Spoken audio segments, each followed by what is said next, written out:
OK, fait qu'on va y aller avec la pratique d'examen de la section 3. Fait que là, ben, il y a des questions, en tout cas, là, qu'on va aller barrer tout de suite, que ça ne marchera pas, mais en général, là, la majorité des questions, ça peut être des questions que vous allez retrouver donc à l'examen du ministère. Puis vous avez aussi là, votre espèce de petit document là, que j'ai passé, que je pense qu'il y a 80 questions. Là. Ça, on peut se pratiquer, mais ça, on s'entend qu'il n'y a pas l'univers technologique là, avec des mécanismes puis le petit vidéo qui tourne. Là. Ça, il n'y a pas ça, mais en tout cas, on a donc les premières sections. Tu m'as dit que c'était à page 65, hein? C'est ça? 35? OK. Fait qu'on s'en va donc à la page 35. Ah, ça, c'est le corrigé, donc à la page 35. Ouais. Fait que nous autres, on va s'en aller à la page 25.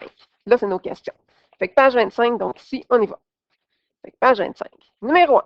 Donc, on nous dit euh, plusieurs technologies ont été développées pour produire de l'électricité à partir de diverses ressources énergétiques.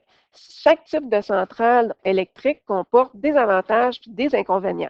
Ils sont bien forts là, sur les types de centrales, si ça pollue, si ça ne pollue pas, si c'est une ressource renouvelable, ressource non renouvelable. Là, on veut savoir ben, les avantages, les inconvénients. Fait qu'il faut aller lire là, sur les centrales. Tu sais, genre centrale éolienne, centrale thermique. Centrale thermique, là, c'est qu'on fait brûler quelque chose. Donc, genre du charbon, c'est des combustibles fossiles. Centrale hydroélectrique, donc avec les barrages.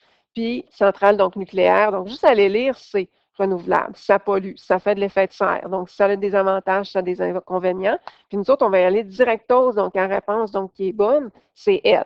Donc, une centrale hydroélectrique, ben, c'est peu polluante, hein? Parce que tu sais, c'est de l'eau qui tombe dans une turbine, il n'y a pas de dégagement de CO2, rien, pas de gaz à effet de serre. Gaz à effet de serre, souvent, on va dire que c'est un GES, là, gaz à effet donc de serre.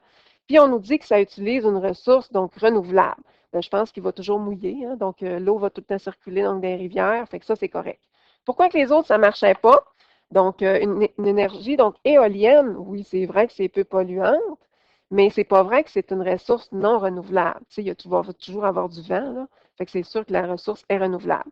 Centrale thermique, donc pourquoi que ça ne marche pas? On nous dit que c'est peu polluant. Non, non, c'est beaucoup polluant parce qu'on va avoir dégagement de beaucoup, beaucoup, beaucoup de CO2.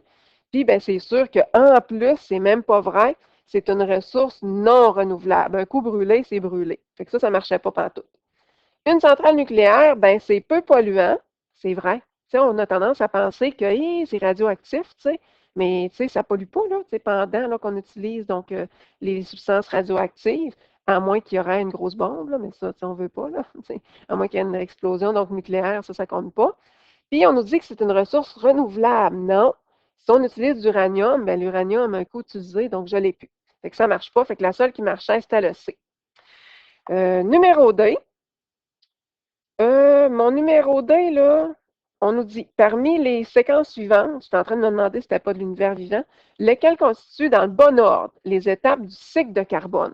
Ça, là, il faut aller lire sur le cycle de carbone, du carbone, soit là-dedans, soit écouter Madame là, Patioscience, donc son petit bout de cycle de carbone, je trouve qu'il est vraiment, vraiment bon. Fait qu'il faut être capable de savoir un peu comment que le carbone va voyager. Là, vous allez dire, quel carbone? Tu sais, on le sait là, que le carbone, là, nous autres, on dégage donc du CO2. Fait que toutes les molécules qui possèdent du carbone font partie finalement du cycle de carbone. Je ne sais pas si vous comprenez, là. Comme si, admettons qu'il y a du méthane, du CH4. C'est des choses qu'il faut savoir par cœur, là. Que le méthane, c'est du CH4, ben, il y a du carbone, fait que, tu sais, il y a du carbone finalement qui est dégagé. Les énoncés qui sont vrais, parce qu'on veut le mettre dans les bons ordres, c'est ici le B, puis ça fait référence à 2 et 3. Regardez bien. Dans l'atmosphère, ben, les plantes, admettons, vont prendre le CO2. Ils vont faire donc la photosynthèse. Puis en faisant de la photosynthèse, ben, c'est sûr qu'ils vont faire de la respiration cellulaire, fait qu'ils vont rejeter dans l'atmosphère, admettons, du CO2. Fait que si on regarde là, les combinaisons là, qui pourraient marcher.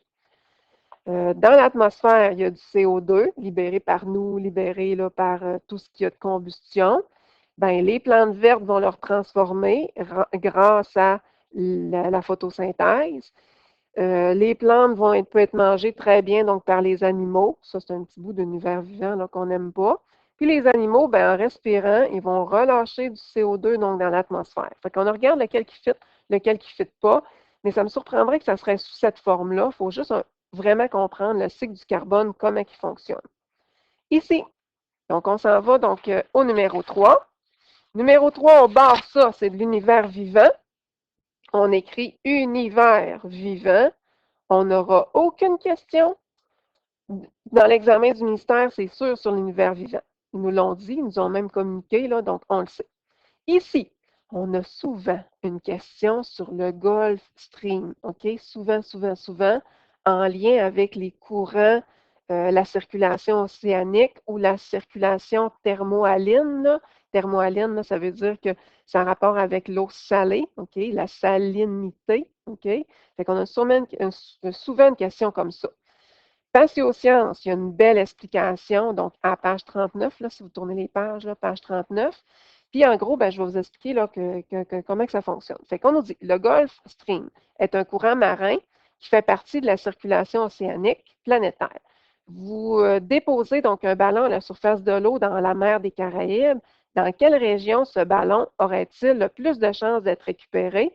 Probablement qu'il va se perdre avant, là, mais on va dire qu'il va se rendre. Là. Il est censé se rendre en Europe. L'affaire, là, c'est que si, admettons là, que je dessine l'Amérique du Nord, oh boy, que c'est pas beau. OK? L'Amérique centrale, l'Amérique du Sud ici. Là, on aurait l'Europe. Ça ressemble plus à un gros nez, mon affaire, là, mais en tout cas, là, ça serait l'Europe ici. Puis là, on a l'océan. Donc ici, là, on a l'océan comme ça, comme ça. En général, là, c'est que le courant marin, là, il va arriver du sud, il va être chaud. Fait que là, il va se refroidir. Donc, en montant là, proche là, du Groenland, OK? En se refroidissant, ben, c'est sûr que l'eau froide va s'en aller donc vers le bas, comme ça. Fait que là, on va avoir donc un courant là, qui va recirculer pour s'en aller finalement se faire réchauffer. Fait qu'il faut vraiment comprendre que pour l'Amérique du Nord, l'Amérique du Sud, l'Amérique centrale, on a un gros courant ici, là, océanique, là, qui fonctionne.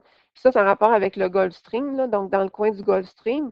Puis l'Europe, ben, c'est clair que si on voyage de même, là, donc le ballon, ben, il va aller se récupérer ici, il va aller voyager tout le long comme ça. Ça va? OK. Fait que ça, allez lire là, sur circulation océanique, Gulf Stream, donc je ne sais pas comment dire, stream. Puis la mer des Caraïbes, là, donc dans ce coin-là, là, c'est sûr qu'on a toujours une question là-dessus. L'autre côté, non, on n'a pas de question sur les fronts marins, les fronts chauds, les fronts froids. Donc, habituellement, là, si je regarde les examens des années d'avant, là, il n'y en a pas. Numéro 6, donc on a une question donc, de concentration. Nous autres, on nous dit que quelle est la quantité de sel de table qu'il faut préparer si on va avoir un volume de 200 ml d'une solution qui a une concentration de 30 grammes par litre. Je vous conseille tout le temps, tout le temps, tout le temps. Donc, les concentrations, là, des mettre un sur l'autre. Parce qu'on sait que la concentration, c'est toujours la masse divisée donc par le volume. Si vous dites, moi, là, ça me tenterait, là, mettons, d'aller chercher la masse du sel de table là, en isolant la formule, vous pouvez aussi. Là. On isole la masse. Donc, le contraire de diviser par V, c'est concentration fois V. Fait qu'on ferait notre concentration qui est de 30 grammes par litre fois notre volume. Mais notre volume, là, si ça, c'est en grammes par litre, il va falloir que je le mette en litres aussi. Il faut que je me rappelle comment convertir des millilitres en litres. C'est en divisant par 1000. Fait que si je divise par 1000, ça va me donner 0,2, dans ma virgule de 3, là, 0,2 litres, ou je pitonne sur ma calculatrice, puis ça va me donner 6 grammes. Il y en a qui vont dire, moi, là, j'ai ça, la motadine de formule. Fait que dans ce temps-là, là, vous prenez votre concentration, grammes par litre, vous mettez ça numérateur, dénominateur. Ici, mon volume, c'est 0,2 litres. Moi, je veux savoir la quantité, donc en grammes, produit croisé, c'est finalement là, que je veux avoir pour 0,2 litres. Ça marche? Produit croisé, par exemple, il faut mettre la démarche. Ça fois ça, je fais mon calcul, divisé donc par 1 litre. Je ne pense pas avoir des questions. Ça me surprendrait un petit peu, mais j'en ai déjà vu en grammes par litre. Souvent, ça va être des questions en ppm que vous allez avoir, parce que c'est plus au niveau du secondaire 4. Ici, on nous dit, en laboratoire, celui-là, là, ça serait plus STE. On n'ira pas le faire. Okay, il est un petit peu plus complexe, celui-là, là, fait qu'on va l'écrire STE. Ce serait plus une question d'STE avant de se lancer là-dedans. On oublie ça. Numéro 8, ici. Oh, ça oui, par exemple. On a souvent là une question où est-ce que faut savoir les éléments du tableau périodique, comment placer les périodes, comment aller placer les protons, puis tout le kit. Mais jamais, jamais mettez un gros X là, qu'on va vous demander le nombre de neutrons. Jamais, jamais, jamais, parce que ça, c'est en STE. Fait qu'on va faire notre numéro, mais en ne se souciant pas des neutrons. Fait qu'on nous dit, lequel des schémas suivants représente le mieux l'atome de phosphore? Fait que là, vous allez toujours avoir un tableau périodique. Vous allez voir dans le tableau périodique, puis moi, je vais vous dessiner le phosphore. Là. Dans le tableau périodique, là, ça va être écrit un gros P, phosphore, phosphore comme ça. Vous allez avoir sa masse, 30,97. Vous allez avoir son petit chiffre, son numéro atomique dans une case. Dans le tableau périodique. Là. Le phosphore, ben là, il faut repérer souvent. Puis vous pouvez vous le dessiner comme ça à côté, là, comme ça, vous allez être sûr de ne pas vous tromper. Le phosphore, je vais regarder sa famille, autrement dit, sa rangée verticale. Il est dans la famille, ça, vous pouvez vous l'écrire là, quand vous faites votre numéro, dans la famille 5A. Autrement dit, famille 5. Puis dans la période, là, c'est la ligne horizontale, c'est dans la période 3. Puis avec ça, je suis censée être capable de dessiner donc mon atome. Je vais y aller dans elle qui est vrai, là, parce que sinon, ça va tout nous mêler, là, ça va être poche un peu. 15, qu'est-ce que ça veut dire, là? C'est 15, ça me donne mon nombre de protons qui sont positifs. Ça me donne aussi mon nombre d'électrons qui sont négatifs. Ah, fait que ça veut dire que dans mon noyau que je vais dessiner, je vais écrire 15 protons ou 15 plus. Le nombre de périodes, ça me donne que j'ai 3 comme ça, couches électroniques.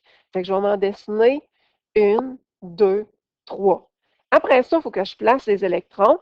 On se rappelle que j'ai toujours de la place, 2 places dans la première couche. J'ai toujours un maximum de 8, 8, 8, 8, 8, 8, 8, là. Pour vrai, c'est pas vrai, là, mais pour nous autres, c'est correct, là, dans les autres couches.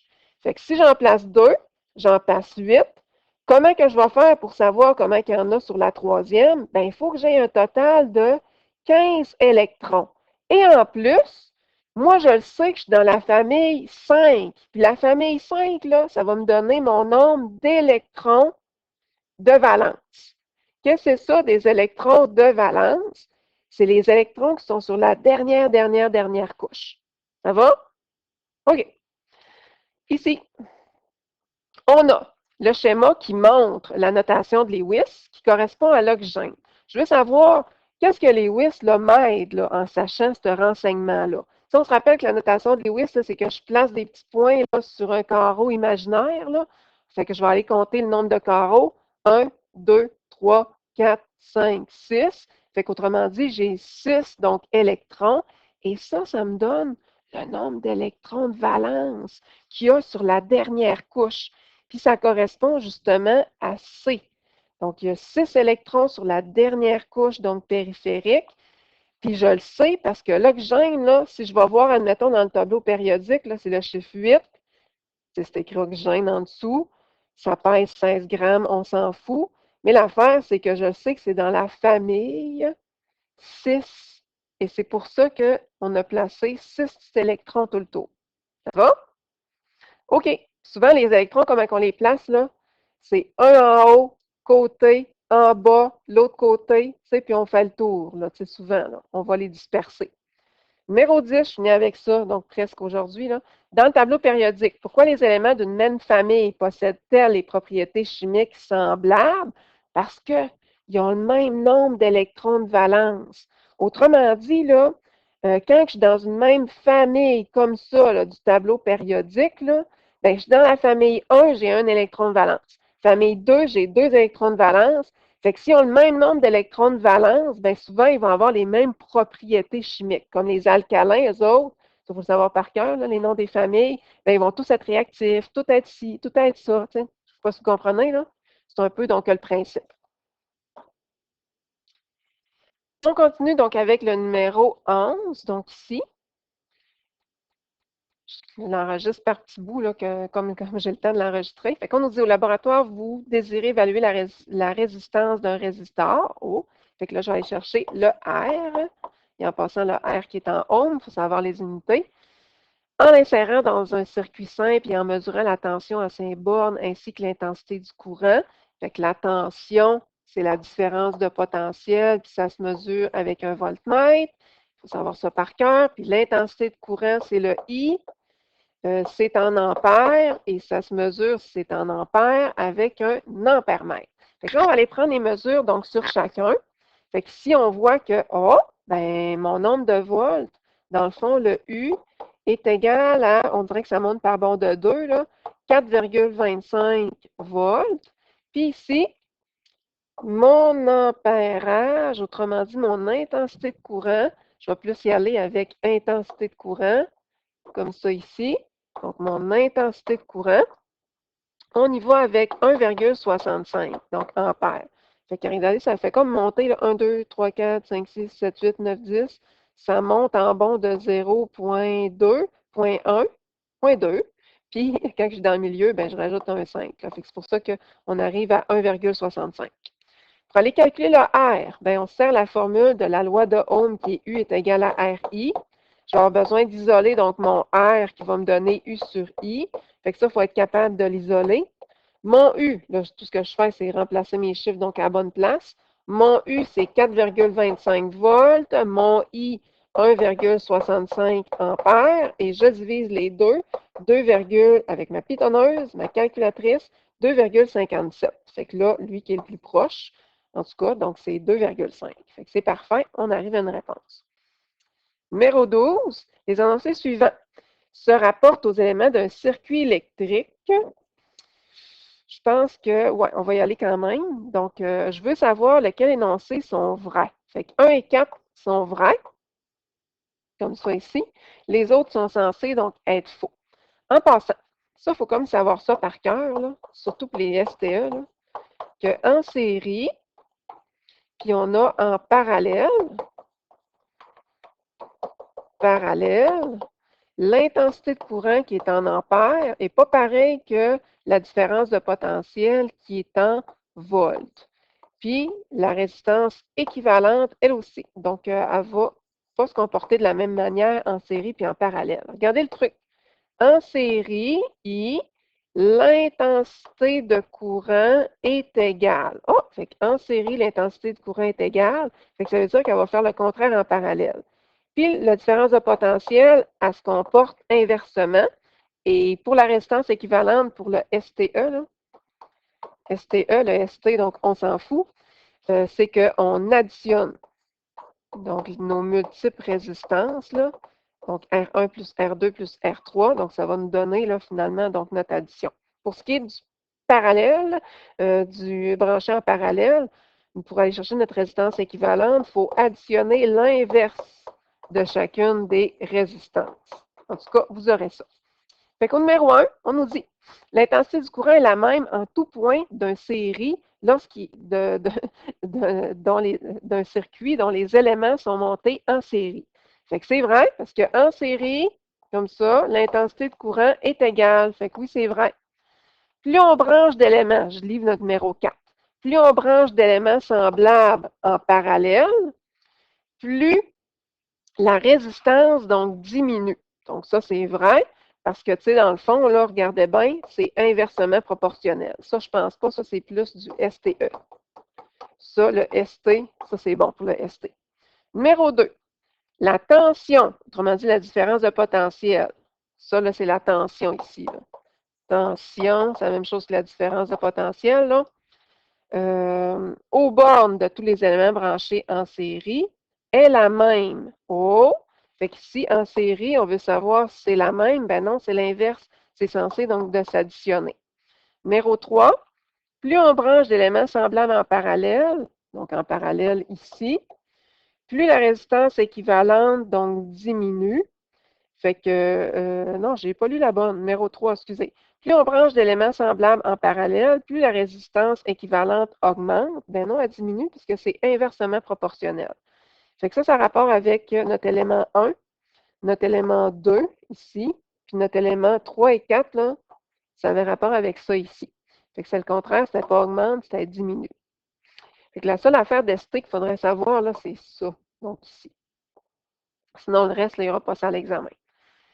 Les lignes à haute tension qui acheminent l'électricité, donc électrique, des centrales hydroélectriques jusque dans les agglomérations urbaines, les villes, subissent des pertes d'énergie dues à la chaleur produite par la résistance des fils. C'est l'effet Joule, si on l'avait vu en classe. Quelle est la perte de puissance? Oh, fait qu'on va aller chercher donc le P, dû à l'effet Joule dans les lignes à haute tension dont la résistance R est de 20 ohms et qui conduit le courant I avec 600 ampères. Fait que moi, dans le fond, qu'est-ce que je vais aller chercher? Je vais aller chercher le P. Puis dans notre feuille de formule que le ministère va nous donner, on a la formule de la puissance, une, ça des formules de puissance, qui est P est égal à U fois I. Fait que mon U, est-ce que je l'ai? Non, je ne l'ai pas. Mais mon I, par exemple, donc je l'ai, qui est de 600 ampères. Comme ça. Comment que je vais faire pour aller chercher mon U? Bien, je vais prendre U est égal à R fois I. Donc, je vais prendre la résistance ici, qui est de 20 ohms.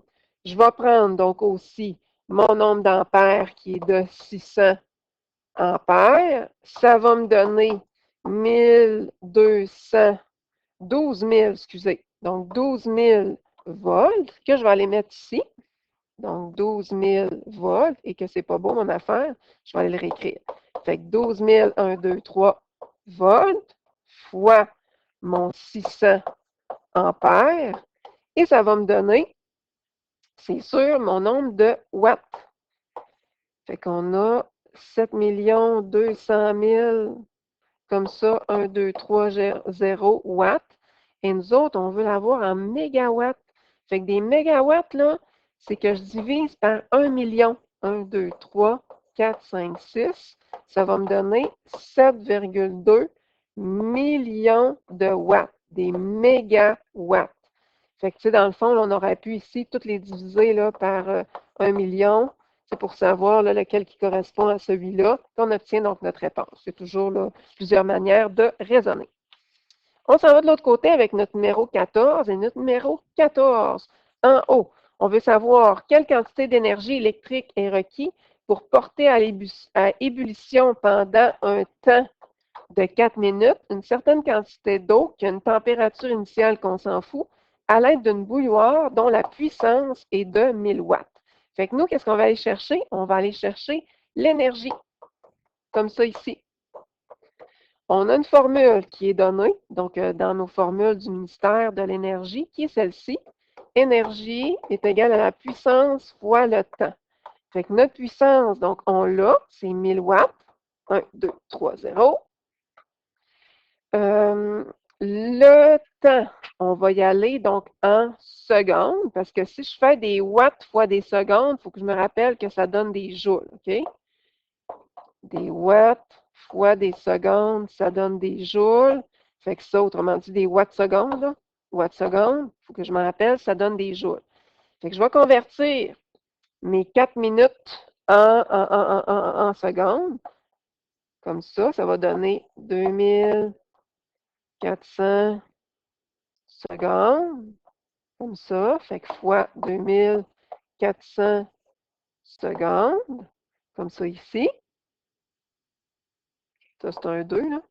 2400 secondes. Et si je multiplie, ça va me donner 240 000. 1, 2, 3. Trompez-vous pas dans les zéros, là. Joules. Mais moi, je le veux en kilojoules. C'est comment que je vais faire pour passer de joule à kilojoule? Je vais diviser donc par 1000 comme ça.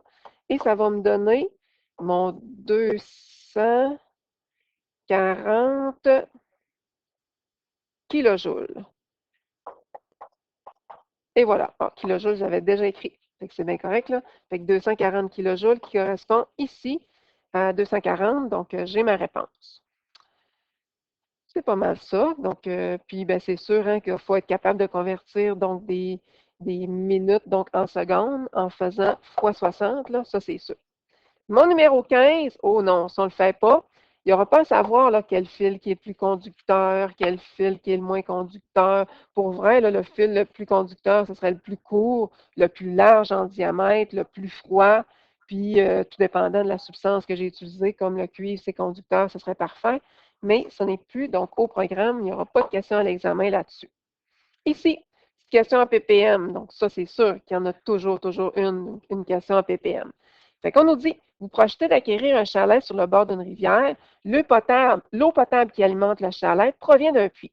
Or, vous savez qu'il existe en amont une usine désaffectée qui pourrait constituer une source de contamination de l'eau au plomb. Vous faites analyser l'échantillon.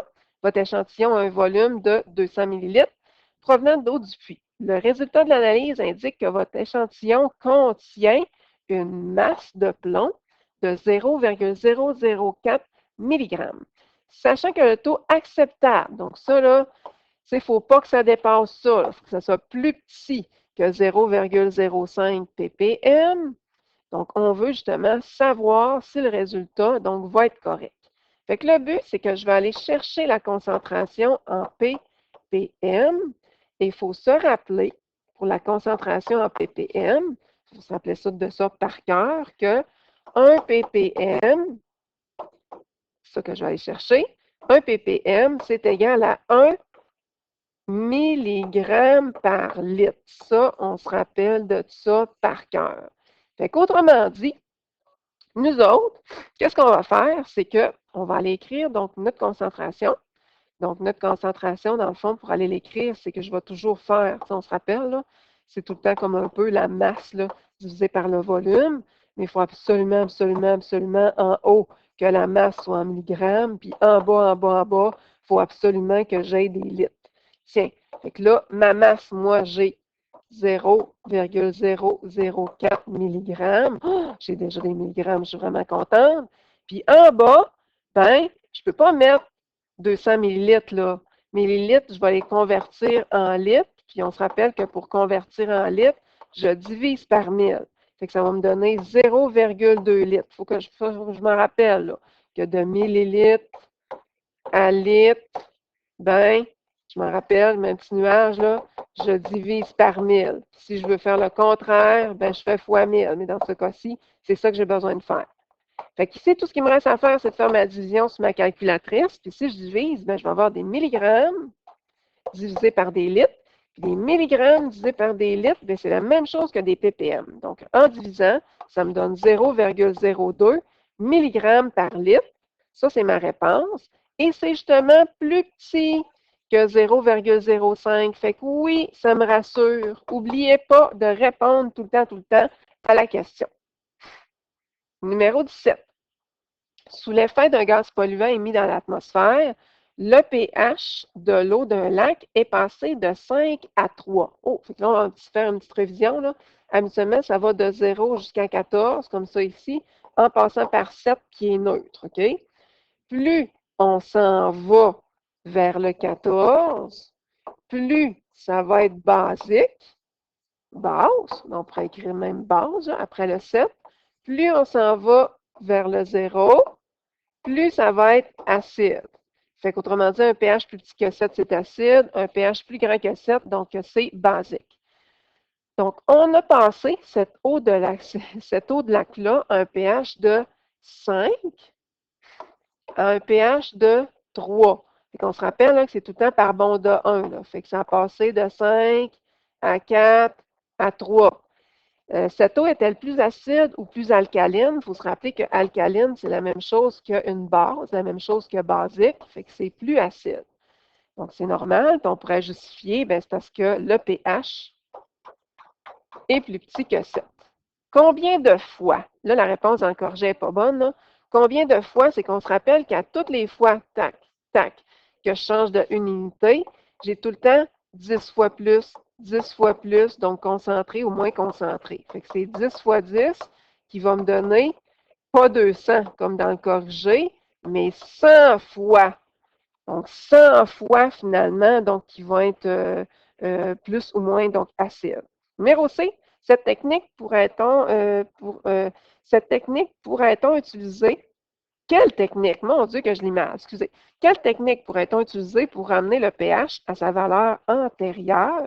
Ben, je pourrais y aller finalement avec une technique donc, de chaulage qui consiste à ajouter de la chaux, donc une base, pour neutraliser donc l'excès d'acidité résultant de la précipitation donc acide. Fait qu'autrement dit, là, je ne suis pas obligée de dire chaulage, là. qu'est-ce que je pourrais faire, là, c'est que je pourrais y aller avec une neutralisation. Je pourrais ajouter ajout d'une base, parce que je sais que qu'est-ce qui peut neutraliser donc un acide, ben c'est une base.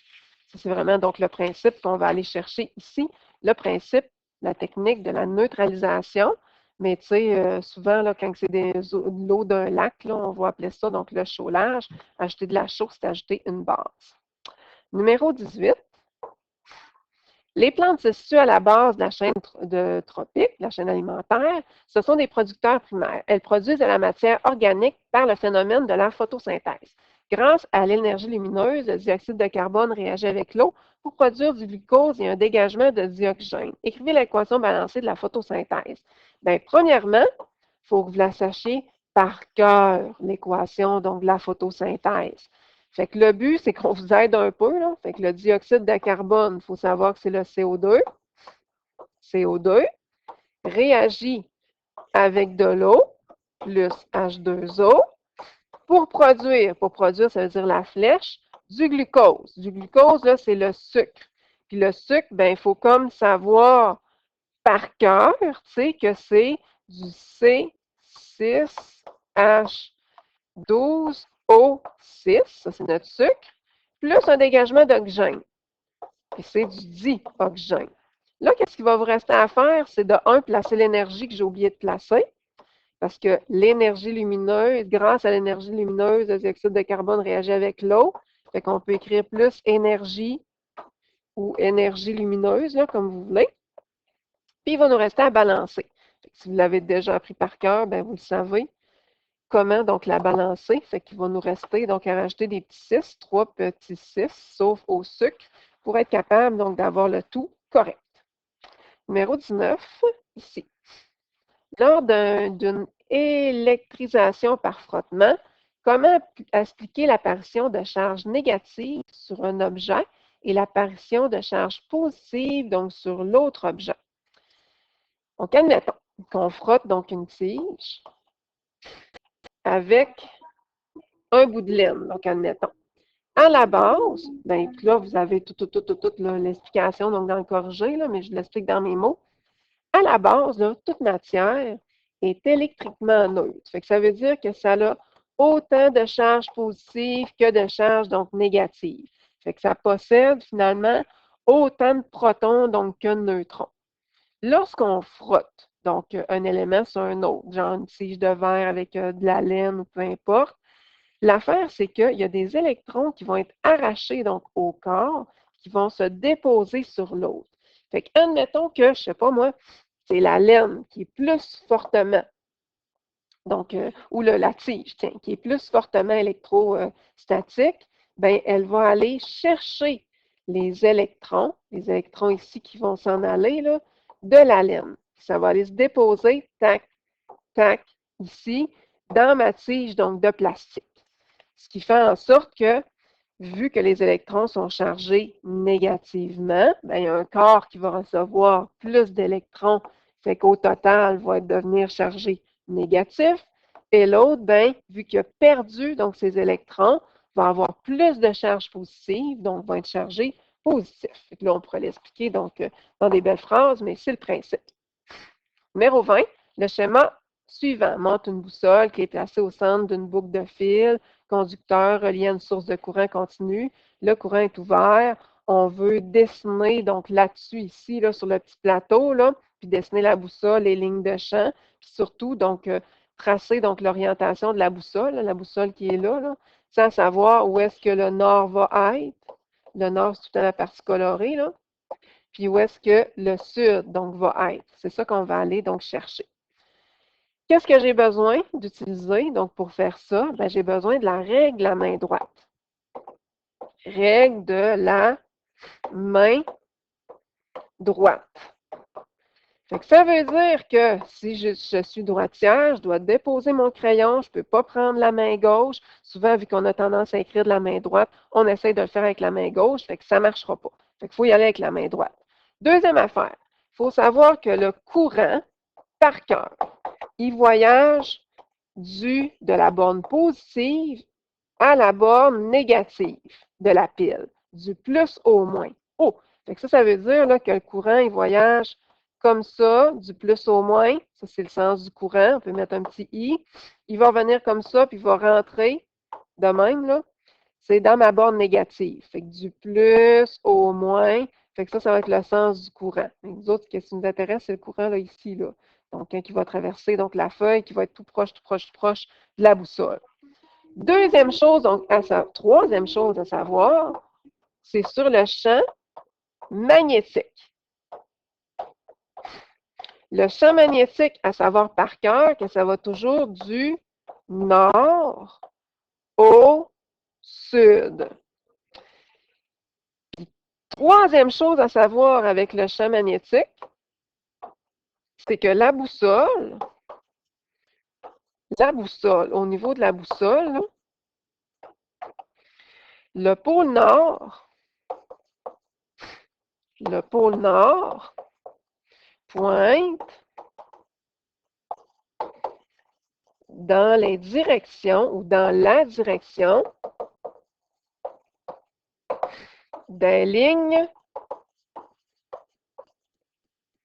de force. Autrement dit, les lignes là, de champ magnétique. Ça, on a à savoir ça. Bon! Fait que là j'y vais avec ma règle à main droite. Je pense que je vais aller dessiner mes petites mains, donc ici. Là. Fait que si la règle de la main droite, la règle de la main droite, donc dans le fond, va signifier que le pouce, c'est le pouce, lui, il va donner le sens du courant. Fait que la tentative de dessiner une belle main, là, je vais me prendre une autre couleur, c'est comme ça, une belle main. Je vais avoir mes 4 doigts, donc ici, qui vont entourer le fil. Je vais essayer de me mettre du Kitex, là, que ce soit plus facile, là. Petit pouce ici, en passant, c'est comme mon poignet, là. C'est mon poignet comme ça. Je vais avoir mon Kitex comme ça qui va apparaître là, comme ça. Fait que le pouce représente le sens du courant, OK? Donc, mon courant, donc, il monte. Puis mes doigts, l'enroulement de mes doigts autour du fil de fer va représenter comment que les lignes de champ, dans quel sens qu'ils vont tourner. Fait que les lignes de champ, là, ils vont comme tourner comme ça, là. Comme mes doigts, là. C'est comme mes doigts veulent tourner aussi. L'autre côté, oh boy, je vais essayer de dessiner ça aussi. J'ai ma main avec mon poignet ici, puis mon pouce. Puis là, je vais avoir mes doigts, 2, 3, 4. Mais tout ce que je vais voir comme petit texte, là, c'est ça ici, là, mes ongles, là, ici, là, comme ça. Fait que ça représente le pouce, le sens du courant. Puis l'enroulement des doigts, va représenter le sens, c'est dans le fond, là, de mon enroulement. Fait que là, du plus comme ça, donc au moins. Fait que mon enroulement, c'est difficile à dessiner quand on est en 2D, là. Je vais essayer de les dessiner comme ça. Ils vont y aller donc de même. Pour faciliter la tâche, je vais aller refaire mon dessin en 2D. Ça va être vraiment, vraiment plus facile. Fait que ça, c'est mon fil qui rentre, là. Mon fil qui rentre aussi ou qui ressort, là, comme on veut. Fait qu'on avait donc le premier champ comme ça qui allait dans ce sens-là. C'est de même. Puis l'autre, je vais le dessiner en autre couleur. Ça va être vraiment plus facile. Puis celui-là, il allait dans ce sens-là. Regardez qu'est-ce que je vais faire. C'est que je vais les exagérer, donc mes cercles. Je vais les faire passer là, sa boussole ou proche, proche, proche, proche, proche de la boussole. Même chose donc ici. Je vais les faire déplacer proche, proche, proche donc de ma boussole. Fait qu'autrement dit, là, ma boussole, là, elle va s'orienter dans le même sens que les lignes qui vont vouloir donc passer. Fait qu'elle va s'orienter comme ça donc ici. Et le nord va pointer dans le sens, finalement, donc des lignes de champ. Foup, comme ça. Foup, comme ça. Fait que c'est nord vers le bas, sud vers le haut. C'est long, mais il faut le faire comme il faut. Donc, c'est 0, 4 points, on se rappelle. Ici, on veut savoir de quel type de mécanisme donc, il s'agit. Fait que ça, il faut les apprendre par cœur, les transmissions puis les transformations de mouvement. Dans ce cas-ci, on a un transfert donc, de mouvement. Fait qu'on a donc l'engrenage, tout simplement. Engrenage, il faut les connaître par cœur. Si on a donc poulie, courroie, nanana, fait qu'il faut toutes les connaître. Là. On veut savoir un avantage à utiliser donc des roues dentées plutôt que des roues de friction. sais, au lieu d'avoir là, des roues qui vont frotter les unes sur les autres, là, on veut savoir les dents à quoi qui vont servir. Bien, on peut, premièrement, ben, il y en a comme deux des avantages, là. Ça évite le glissement. Parce qu'avec des dents, ben, tu sais, veux pas, là, ça permet aux dents de rentrer l'une dans l'autre, puis que ça glisse pas, comparativement ici, quand ça tourne super, super vite, ben, ça se peut, là, finalement, que ça glisse, qu'il y a des tours qui soient perdus. Puis, ça permet d'augmenter la vitesse. Hey, avec des engrenages, avec des dents, je peux vraiment aller plus vite vu que ça glisse pas. Fait que j'augmente, j'obtiens un couple moteur, comme on pourrait dire, un couple moteur plus important. Numéro C, donc combien de tours la petite roue aura-t-elle effectué à chaque tour de la grande roue? Ben, habituellement, qu'est-ce qu'on va faire? C'est qu'on va compter donc le nombre de dents. Fait que ici, là, je compte le nombre de dents. 1, 2, là, je vais dire, on ne les comptera pas, là, je les ai comptés, là. J'en ai 24. 24 dents. La plus petite, 1, 2, 3, 4, j'y compte, j'en ai 8 dents. Fait que ça veut dire que la plus petite, en passant, là, quand elle va tourner, là, ben, elle va tourner vraiment, vraiment, vraiment plus vite. Puis la plus grande, ben, elle va avoir besoin d'avoir une vitesse donc moins grande. Fait que, tu sais, c'est comme inversement, donc proportionnel. Fait que si je veux savoir le nombre de fois, moi, je n'irai pas là, avec le nombre de tours, mais tu sais, je veux vraiment aller chercher le nombre de fois. Ils ne vous demanderont pas le nombre de tours, mais ils vont vous demander le nombre de fois que ça va prendre ou le nombre de fois que la petite roue va tourner plus vite que la plus grande. Fait qu'on va y aller comme ça. On ne répondra pas nécessairement donc à la, à la question. Fait que je fais tout le temps, tout le temps, tout le temps. Le nombre de dents de la plus grosse, donc j'ai 24 dents, sur le nombre de dents de la plus petite, 8 dents. Je divise et là, ça donne le nombre de fois moins ou fois plus que chaque, finalement, donc roue va tourner plus vite que l'autre. Fait qu'à chaque tour de la grande roue, la petite roue va effectuer 3 tours. Bon, on répond quand même à la question. Donc, c'est pas mal ça. Je pensais qu'on nous demandait la vitesse. Ça, c'est pour notre numéro 21. Hein? Fait que là, ça fait le tour. Donc, on a donc fini. Je pensais, mon Dieu, ça a été plus vite finalement que prévu. Fait qu'on va se revoir pour notre examen, donc numéro 4 en pratique.